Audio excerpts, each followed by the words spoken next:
Even the country's oldest Latino civil rights group came out against it, yet AOC keeps defending it, saying gender is fluid, language is fluid.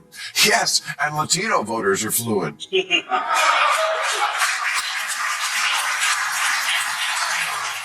Redress the past, or reach out to the gettable white voter who says, you know what, I'd like a shot at getting in the pot business. But to do that, our entire audience. Remember when the wider community completely rejected and laughed off the woke push to rebrand everyone from South America as Latinx? Despite attempts to deny it, AOC and her team seem to keep using the term. Maher, however, isn't buying into this revisionist trend. On his show, he called out the absurdity of it all in real time. To catch the full discussion, hit the subscribe button now. Last week, an 85% Latino congressional district on the border with Mexico, which had always voted heavily Democratic, flipped to the red team. And the campaign manager for the losing Democrat said, "We gave up a reliably Democratic congressional seat for no reason at all. We deserve to know why." Well, aside from your terrible attitude, I'm going to tell you why. Because these voters stopped seeing your candidate as their lawyer. Bill starts by giving the Democrats a reality check they never asked for.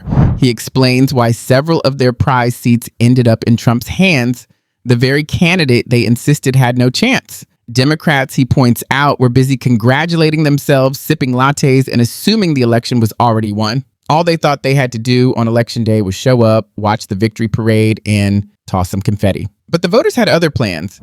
Many had already decided to back Trump. Why?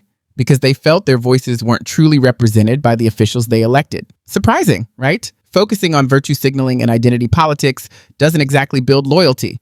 It risks alienating your base. Ooh, who would have guessed? Their message to you was, I'm an American now. I'm here. Be my lawyer, not the lawyer for the migrants showing up in my backyard. Every month I see a new poll reporting how much Latinos despise the woke term Latinx. It's about as popular with them as a reboot of Speedy Gonzales.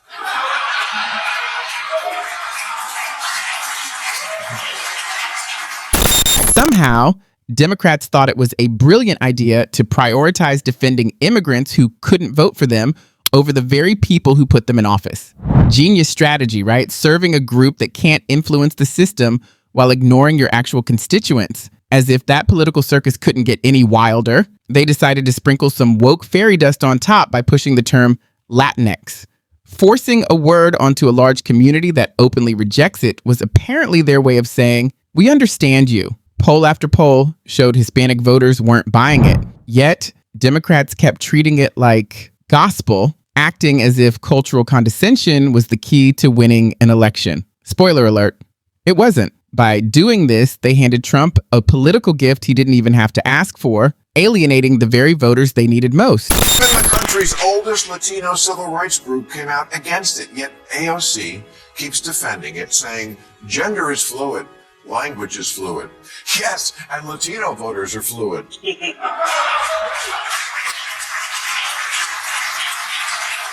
Defending every progressive talking point has become AOC's full-time role. She seems convinced that tossing around buzzwords will keep her audience hooked. So it's no surprise that she's now rushing to defend the term Latinx, a label widely rejected by the very community she claims to represent.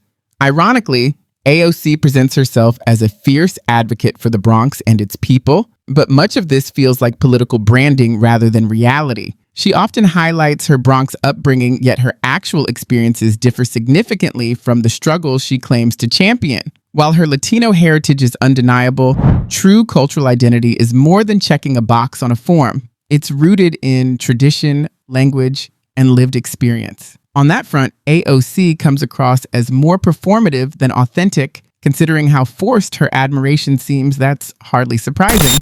And more of them now than ever are identifying as Republican. So are Asian Americans, whose support for Democrats is down 16 points since the last election. A lot of that is because, in the name of achieving equity in schools, Democrats in deep blue cities have made it a mission to eliminate the advanced programs at which Asian kids excel.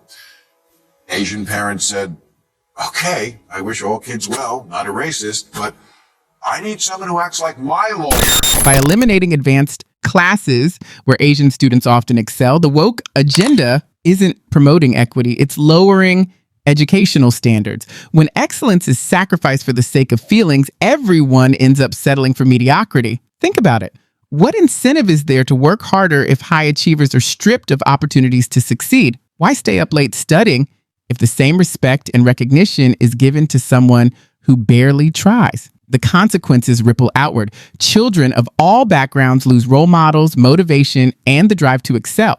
In pursuing enforced complacency, this approach devalues achievement. That isn't progress. It's sabotage dressed up as justice. And in the end, all American children are the ones who pay the price. If you're a parent and wanted schools to reopen a lot sooner than they did after COVID shutdowns, or think maybe your kid is getting a bad education, partly because it's nearly impossible to fire a lousy teacher, yeah, you're going to say, congratulations, teachers, you got yourself a good lawyer.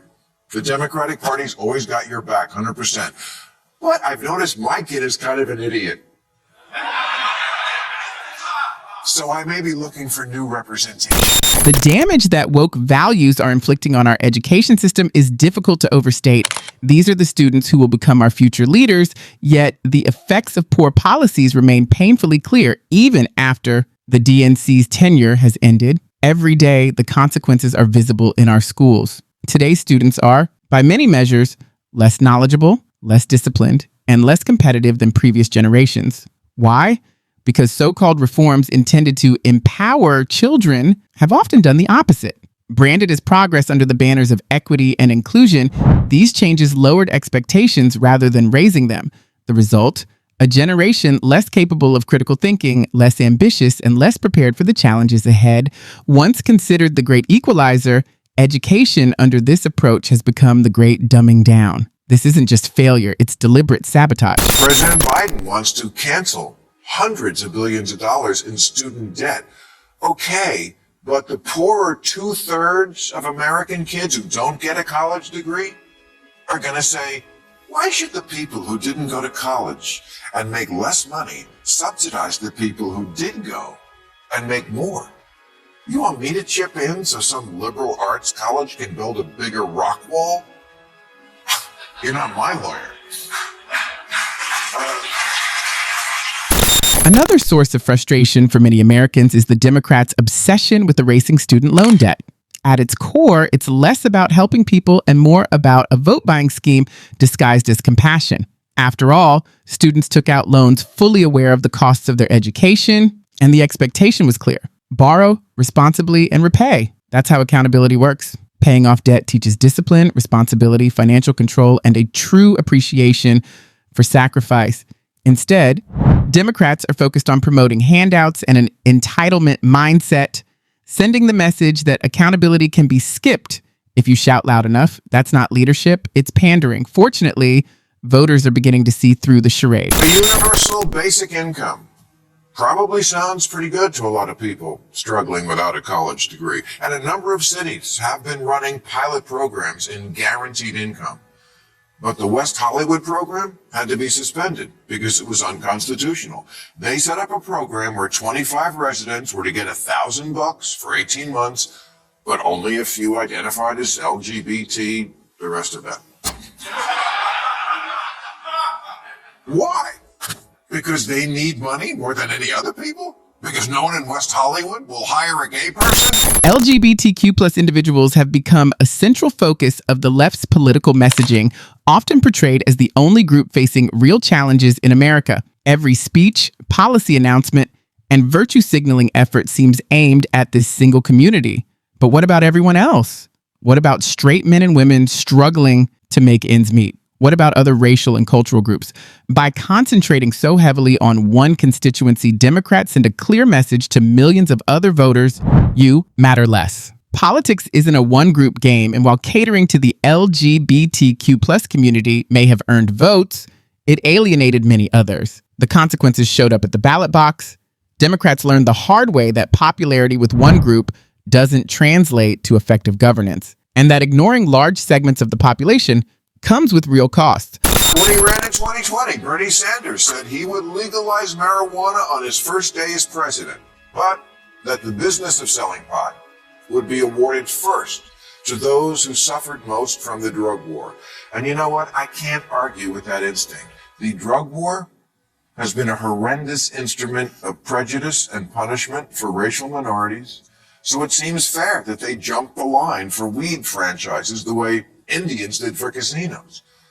But it's also what's holding up Republican support for legalizing weed nationally, which would be good for everybody. And these are the hard, practical choices that Democrats have to weigh. Bill Maher has long been passionate about the marijuana industry. It's almost like a personal crusade for him. So it's no surprise that he was thrilled when President Trump recently announced that Republicans across the board are preparing to support national legalization. The irony is rich. Maher may finally get what he's been asking Democrats for decades from the very party he spent years criticizing. Of course, this could create a serious identity dilemma for him. Does he stay loyal to his liberal talk show tribe or swallow his pride and admit that the GOP got something right? One thing's for sure, if marijuana becomes a national reality under Trump, don't be surprised if Maher starts seriously considering a red ballot. Redress the past, or reach out to the gettable white voter who says, you know what, I'd like a shot at getting in the pot business. But to do that, our entire audience. Democrats are ultimately undermining themselves by pushing policies that insult intelligence, cater to special interests, and erode accountability and educational standards. Their true priorities are clear: imposing terms like Latinx on communities that reject them, forgiving debts that should teach discipline, and sidelining everyday Americans in favor of woke agendas. Meanwhile, Republicans are seizing opportunities the left ignored, like national marijuana legalization, an issue progressives should have championed years ago. Voters are growing tired of empty promises, virtue signaling, and deception.